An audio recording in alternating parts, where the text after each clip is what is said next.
Welcome back mga kamatlets. Our topic in this video is all about statistics and basic terms, and we also discuss about collection of data. So in this video, you will learn statistics and the basic terms. You will learn also some examples of real-life problems that can be solved by statistics. So, let's start with the definition of statistics. So, magsugod ta. So, unsa man ning statistics? Statistics, it is a branch of mathematics that deals with the collection, organization, presentation, analysis, and interpretation of data. So, the whole quarter, the fourth quarter in grade 7 is all about statistics. So, the basic concepts of statistics. Now, statistics involves more than simply drawing graphs and computing averages. In education, it is frequently used to describe test result. So, gamito na siya sa education. In science, the data resulting from experiment must be collected and analyzed. Like for example, katong vaccine sa COVID-19, so they undergone experiments, they use statistics by analyzing, by collecting data and analyzing it and interpreting it kung epektibo ba ang mga vaccine. Manufacturers can provide better products and reasonable cost through the use of statistical quality control techniques. Itong mga manufacturer na to, mga nagmaghimuay yung products, nagamit na sila og statistics para makahimo sila og mga bag-ong mga product nga quality assured. No? Mao bitaw nang may mga survey about sa mga products, and then also kanang mga ilang mga testing sa mga products. That is one way of having an experiment or getting using statistics. No? In government, many kinds of statistical data are collected on the time. So every now and then nagkandak og statistics or nagkandak og mga research or nag-collect og mga statistical data ang atong government. A knowledge of statistics can help you become more critical in your analysis of information. Hence, you will not be misled by manufactured polls, graphs, and average. Okay. Population and sample. Unsa man yung population and sample? Now, population, it is a complete collection of all elements to be studied. Like for example, tanan tao sa kalibutan, that is population, or tanan estudyante sa Bunyasa National High School, that is population. Ang sample, it is a sub-collection of elements drawn from a population. For example, magkuha rami og pipila ka mga sample or dili na mahugton kay ang hurot mo na tawgon og population, no?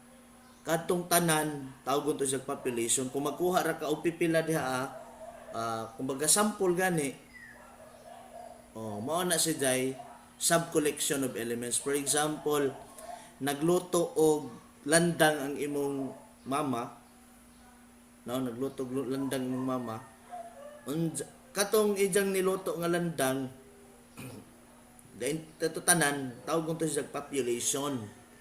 Tawgon to sa population.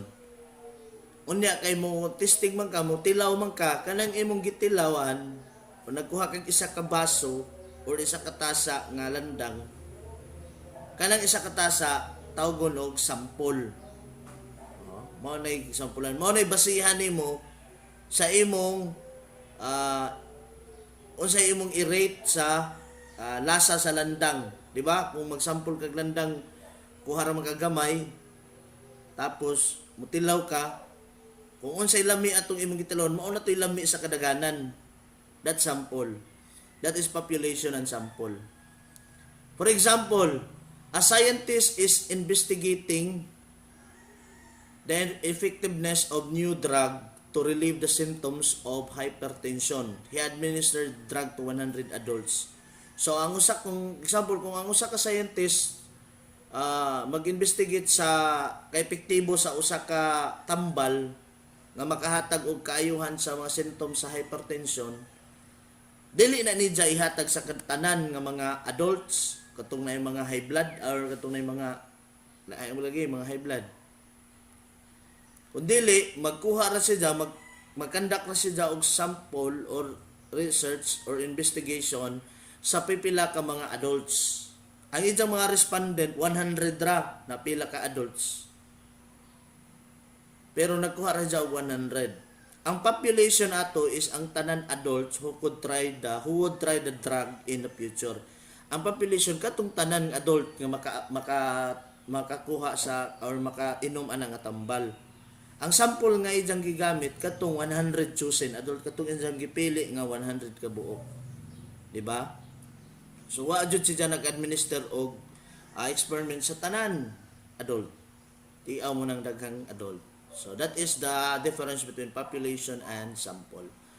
Then types of samples. Doon ay mga klase-klase nga types sa samples. Una, random sample. Ang pamaagi ani, doon ay lain-lain klase sa pagkuha og sample. Una, random sample. A sample selected in such a way that every element in the population has a equal probability of being chosen.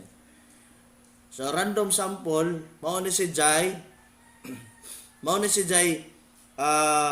sa pamaagi sa sample nga diin ang tanan population. For example, sa grade 7 student magkuha ra ko og napo ang ahong pamaagi ana is ang tanan ngan sa grade 7 ahong ibutang sa box. Tapos drawn by lot. Drawn by lot ang tawag. Ang tanan or every element of mao na ginaingon nga that every element in the population has an equal probability of being chosen. So doon na sila equal nga chance nga mapili. Kay gi-drawn by lot man murag grapple. So paghubot ana without looking kuhaon na ngan wala joy bias. No, mao na random sample or random sampling. Convenience sample. A sample that is chosen so that it will be easy for the researcher. Kanang depende ra sa researcher kung unsay kisay diyang pilion. Mao ni tawag convenience sample. This kind of samples or type of sample is bias. Ngano? Magdepende man siya sa convenience sa researcher. Magkuhan siya, kamura na po. Tayo magpili ko og na po kay estudyante sa out of pila ka book grade 7. Depende na ako og kinsay akong pilion. Kung pilion ako agad mga bright na iba bias. That is bias. This sample is bias. Cluster sample. A sample that consists of items in a group such as a neighborhood or household. Cluster, but pasabot, grupoho na ho ang, kitay for example, 50 ka student, grupoho na ho ka duha or ka upat, or ka lima, grupoho na ho ka lima. Magpili ra ko sa katong out of 5 groups, magpili ra ko og isa ka grupo. So ha? Magpili ra ko og isa. So pwede po siya mahimong bias, kay depende raman po na kung kinsay akong pilion nga grupo. For example, out of 50, mag-count mo, count 1, 2, 3, 4, 5, 6, 7, 8, 9, 10. Tapos 1, 2, 3, 4, 1, 2, 3, 4, 5. 1, 2, 3, 4, 5. 1, 2, 3, 4, 5. So, there are 5 groups. There will be 5 groups. So, each group, 9 na po. So, katong 5 groups, adto ko magpili kung unsa nga grupo ahong pilion. Kay napo ramay ahong pilion. So, napo kag buok estudyante. So, isa ka grupo ahong kuhaon. So, depende na ako magkuha ko og isa ka grupo. So, that could be this kind of sample could be bias. Pwede mahimong bias. Next is systematic sample. This kind of sample nagamit og mga pamaagi systematically. For example, it is a sample in which every key item of sampling frame is selected starting from the first element which is randomly selected from the first key elements. For example, ang pamaagi aning systematic sampling, for example, sa grade 7 student, kung naa mo sa room, ang grade 7 student, ang pamaagi ani, sa grade 7 student, kamutan na no,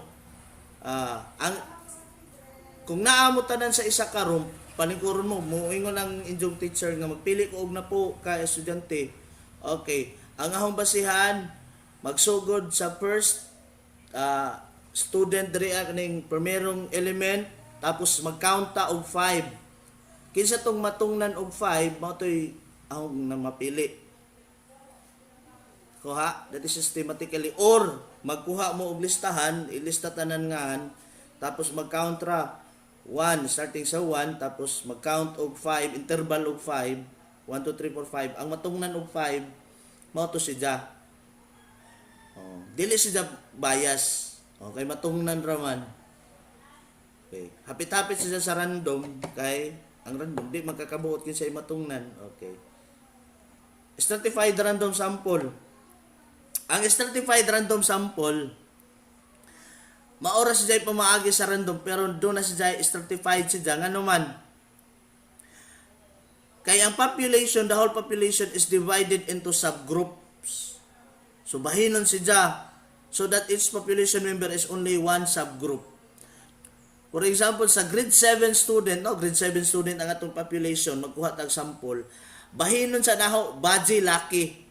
So kung manginahanglan kung na po ka estudyante, so 5-5 ang gahong kuhaon, 5 sa baji, 5 sa laki.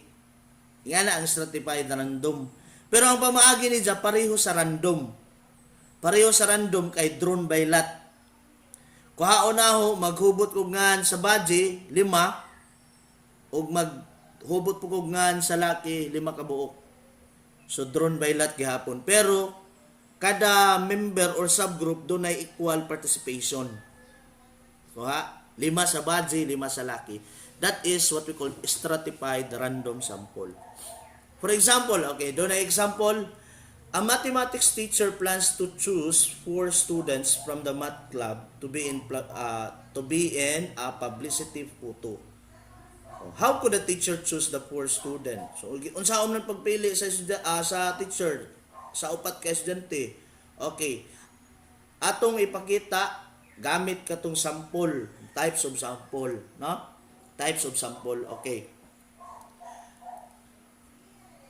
Kung mauna si Jay ato may estudyante, okay, na dunay sa math club, dunay 16 ka students sa math club, 16 members, no?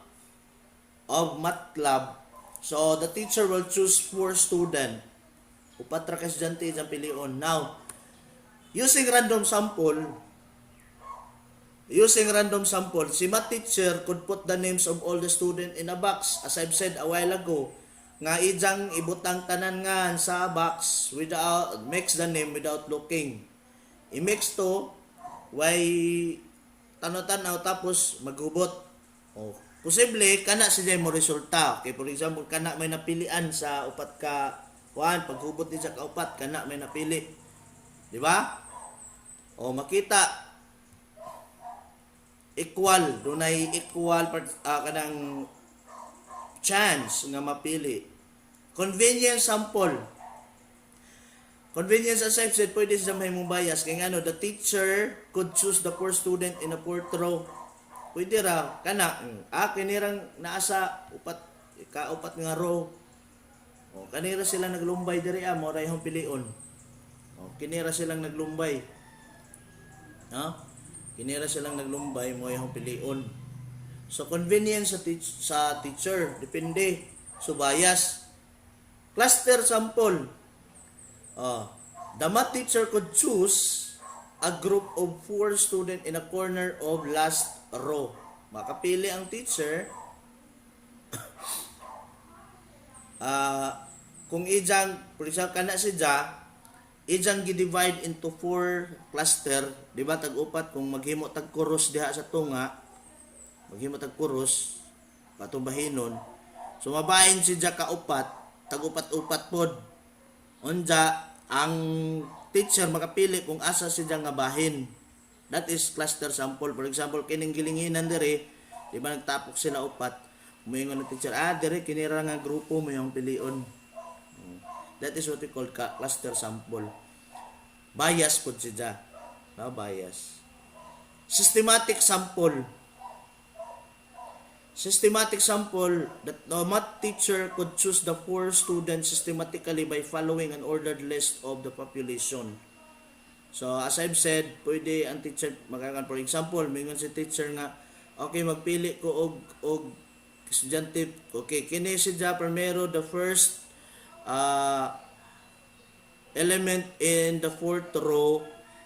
Okay, usana ni si Ja. Then let's count 5.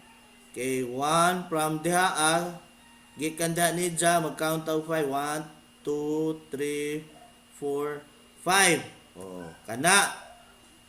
Then another 1, 2, 3, 4, 5. Okay, count na punta. 1, 2, 3, 4, 5. That is how we're going to use systematic sampling. Nga na. So, systematically, by following an ordered list. So, ordered tag 5-5. Oh, 5 ang kuhan. So, bot pasabot, walay bias.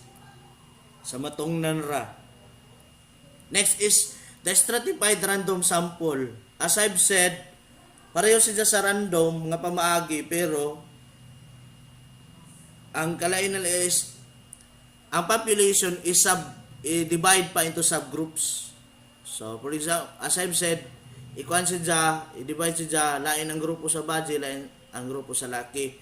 So, equal participation ang laki ug baji. So, the math teacher can mix the names of the boys and choose 2 from the group. The teacher does the same for the girls. Mao nga pamaagi sa girls. Okay. Kana, for example kana, so kung ang atong boys dunay 1, 2, 3, 4, 5, 5 ka boys, so dunay 9 ka girls. Duha ra ato pilion sa girls, duha pud sa boys. So pwede paghubot ni Ja, kana may mapilian sa boys, tapos paghubot ni Ja sa girls, kana sa girls. Okay, that is random sampling, stratified random sampling. Okay, nature of data, there are kaya na gitawag nga nature of data. Okay. Some data sets consist of numbers such as weights, and others are non-numerical such as color. So there are 2 types of data. The quantitative data, or what we call the numerical data, and the qualitative data, which is what we call categorical data. So, quantitative, numerical, then qualitative, categorical. So, numerical data or quantitative are those in numerical form which are either continuous or discrete. Kung sa maning kuan, katutan ng mga data nga dunay equivalent nga number, no? That's what we call quantitative. But that quantitative data could be continuous or discrete. Discrete na data, numerical siya pero discrete, are those that can be counted in infinitely. Pasabot 0, 1, 2, 3, 4, 5, 6, anak na yung mga 1, 2, 3, 4 daghan, no? But continuous data are measurement that can take any value from an infinite range. Continuous. So, wala si Jai fixed nga value. Kuha. Okay. For example, sa quantitative nga discrete, ano siya? Number of boys and girls in grade 7 per section. So, fixed naman to siya. The result of rolling 3 dice o 3 dice. Fixed naman. The number of books in the shelves. Fix na po na, kay number man, o pila ka book sa shelves. The number of student in the auditorium. The number of hospital that can nuclear center, kung number. Kung manginahanglan lagi of finitely or counting numbers, that is quantitative discrete. Ang quantitative continuous is, for example, is the height of grade 7 student. Height of grade 7 student, di ba? Di man nato na makuan kay padadon man nagtubo. Age of persons. Ages of persons. Kalingaw man nagkuan. So dili continuous man na. Distance traveled by an airplane over time. No? Continuous po na. Weight of newborn babies. Then the length in hours of a basketball game. Tanawang gipanggamit nga mga term: height, ages, distance, weight, length. Mao na si Jai kinahanglan sa quantitative mo bantayan kung mag-identify ka kung continuous ba na o discrete. Ang sa discrete, di ba, number ang gigamit, the number of boys, the number mga nga na. Ang sa quantitative o continuous, mga distance, width, height, length, ana. Okay. Second type of data is categorical data or qualitative. This is non-numerical values such as color, information, or question that are answerable by yes or no, or labels, etc. For example, large, medium, and small. For example, descriptive, nag-describe ka o sa kabutang, that is what we call qualitative data, categorical data. No? Or katong mga question nga can be answered by yes or no. For example, this question: since our country is infected with coronavirus, do you follow the health protocols given by the Department of Health? Nag-follow ba mo? Nag-wear ba mo og face shield, face mask? Nag-wash ba mo maintain sa inyong hand? Di ba? That questions can be answered by yes or no. So yes or no. Again, another example is opinion on a political issue. Opinion. Then ranks of personnel in a military, rango sa military. Even ka ng rango sa ML, no? Rank in ML, Mobile Legend or Module Legend. Rank. The faculty rank. Kung T3, T1, mga yan na. School head. Brand of air conditioner. No, katong unsay brand sa aircon, ngayon gamit. Milk tea flavor. Kung unsay ganahan ni mga flavor sa milk tea, unsa may mo ganahan? Agaho, winter melon. Kasi may ganahan diha mo hatag og winter melon. Okay, winter melon. Milk tea flavor, that is qualitative data or categorical data. Statistical question, unsa man ning statistical question? Statistical question is one that can be answered by collecting data that vary. Okay. Example, how many hours does the grade 7 student spend time in studying? That is what we call summarizing question. Do the grade 7 students spend more time in social media than studying? I-compare na. That question is what we call comparing question. Then the third example is, do students who spend more time studying do better in exam? Relationship question na siya. Kung doon na ba yung relationship, kung ang study kung ang estudyante magtatagba og dagang time sa pagtuon, correct magdaghan sa exam. Ano na siya? Okay. 4 steps to solve real life problem using statistics. First, pose the question that can be answered by data. Second, determine a plan to collect data. And then third, organize and summarize the data. Then fourth, interpret the results and answer the question posed in step 1 using the organized and summarized data. Okay, this is our sample problem. On January 20, 2020, the first case of COVID-19 was reported in the Philippines. No? That is according to WHO Philippines Coronavirus Disease COVID-19 Situation Report number 1. So this event was followed by the declaration of the COVID-19 outbreak as the global pandemic by the WHO on March 11, 2020. That is according to that is from the National Library of Medicine, the National Center for Biotechnology and Information. Okay. To solve this problem, the data are gathered to answer the following statistical question. Okay. How many people on every province of country are being infected by the virus daily? Pila ko no? Okay. What sector of society are severely affected by the pandemic? Then, among age group of people in the country who are most vulnerable to be infected by the virus. Then the fourth, how long do people recover from the virus? So these are the sample of statistical questions. So observe that the data needed to answer the statistical questions given have different nature. Bantayan na to ha. Kato nga mga those four kana nga mga upat nga mga questions, lain-lain ang answer ana, ang data ana lain-lain og nature. Timan ininjo sa tong nature, it could be categorical or numerical. Tapos kung numerical, it could be discrete or continuous. Okay, the number of people infected by the virus, katong number of people infected by the virus is a discrete data. Quantitative or numerical. Discrete. The time it takes for people to recover from the virus is continuous. Quantitative time. Diba? Basta time, continue na. The sector of society that are severely affected by the pandemic and the people who are most vulnerable to be infected by the virus are categorical. So, categorical data.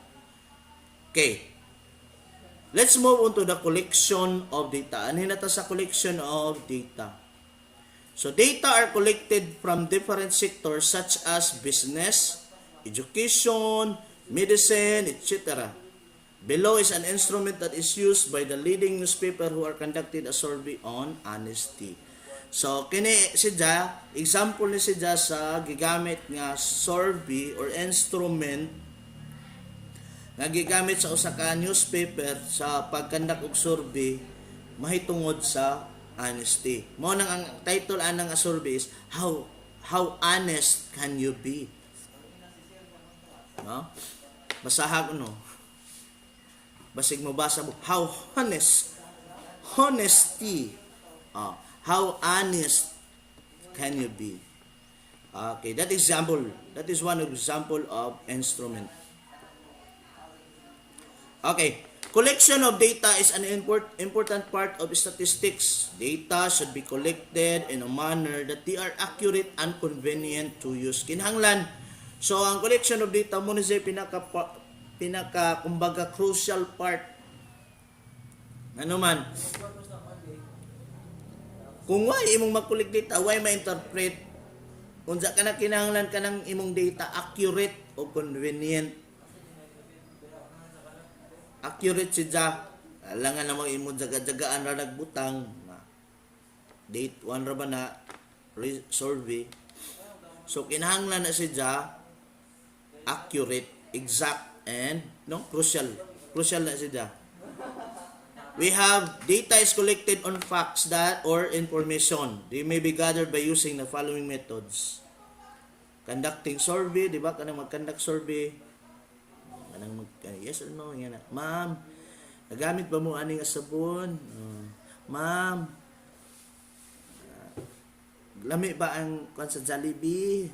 Ma'am. Yan na, di ba? That is conducting survey. Then, observing the outcomes of event.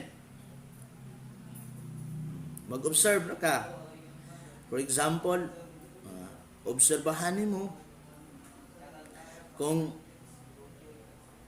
unsay mahitabo kanang unsay mga mahitabo, for example, inig na ay red na ay katong blood moon, di ba?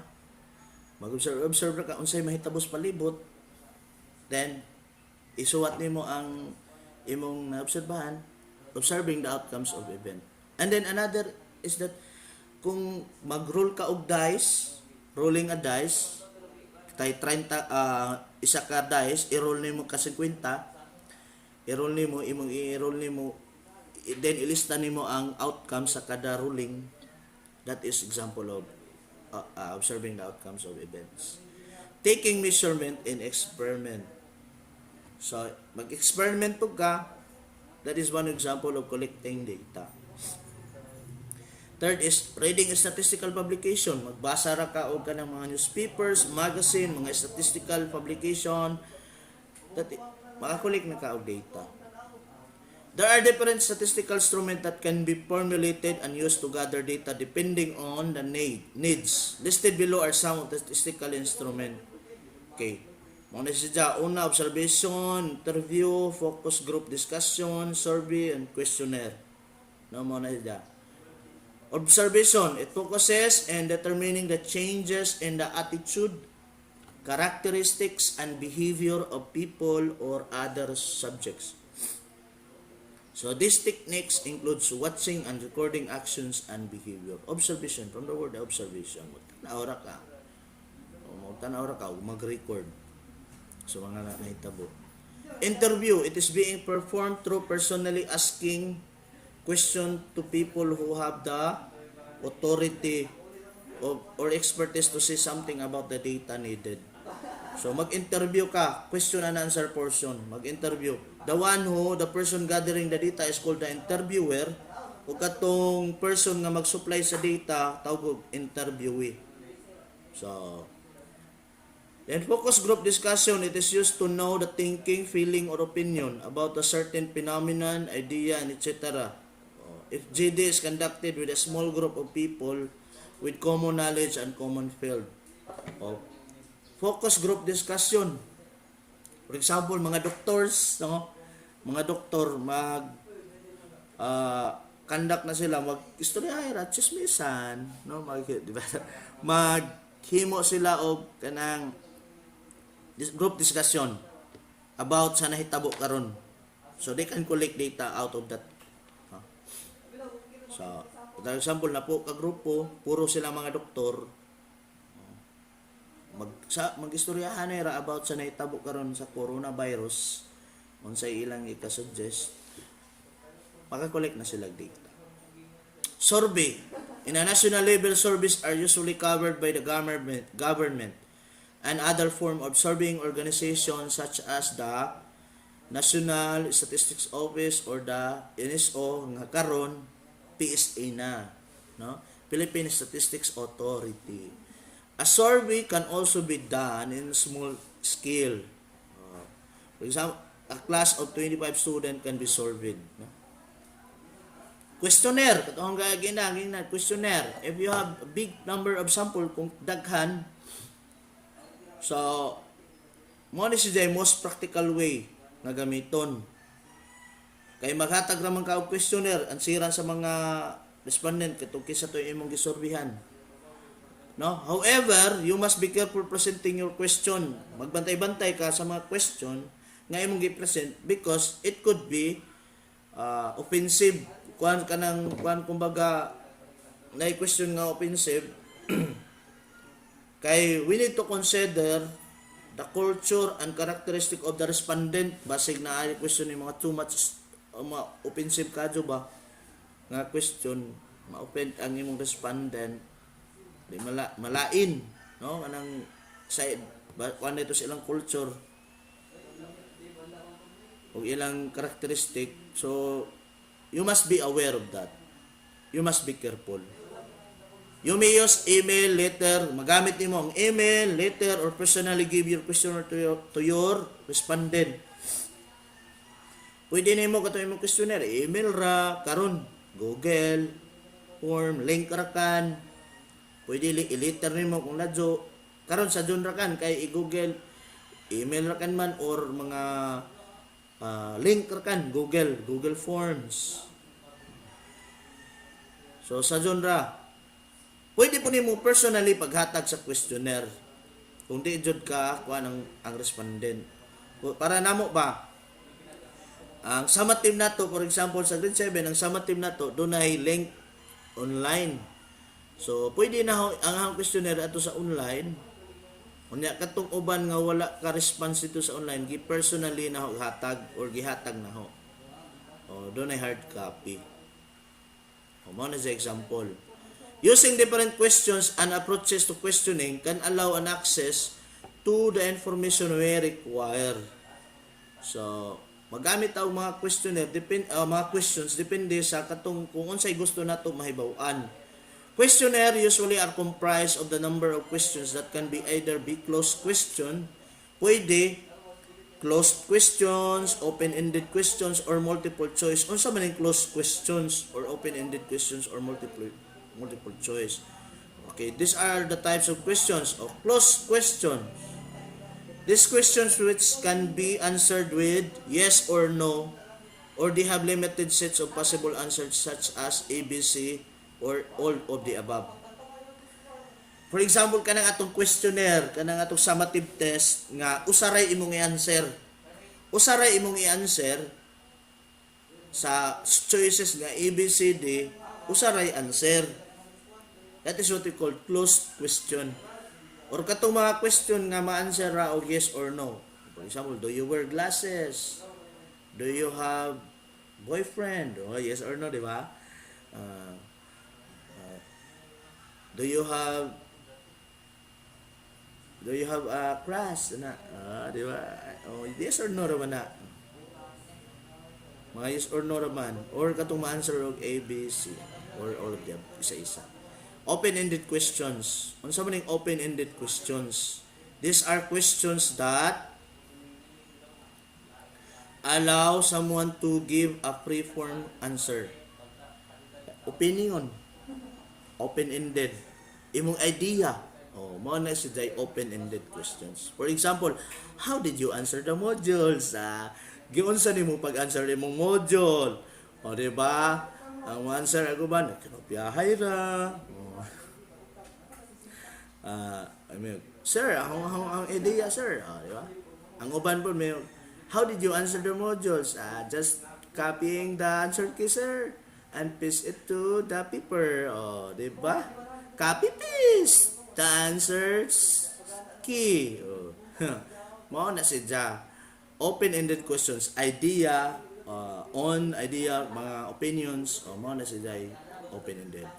Multiple choice questions. These are questions that provide a certain number of specific response option as possible answers. Kanang daghay posibleng answer. For example, how do you spend your free time? May mag-insert ko as many as you can. How do you spend your free time? Pwede man may during free time, mag-reading man ko while listening the radio. Or all of the above, kanatanan, nag-reading ko, nag-surfing sa internet, then nag-reading while watching, listening to the radio, multitasking ka. Pwede na ni mo linginan. Kung wa pa ka diha sa choices, other, please specify. Basing nagtambling-tambling ka diha. That is multiple choice question. Daghay answer. Daghay answer. Okay. Example of forms used as a statistic instrument.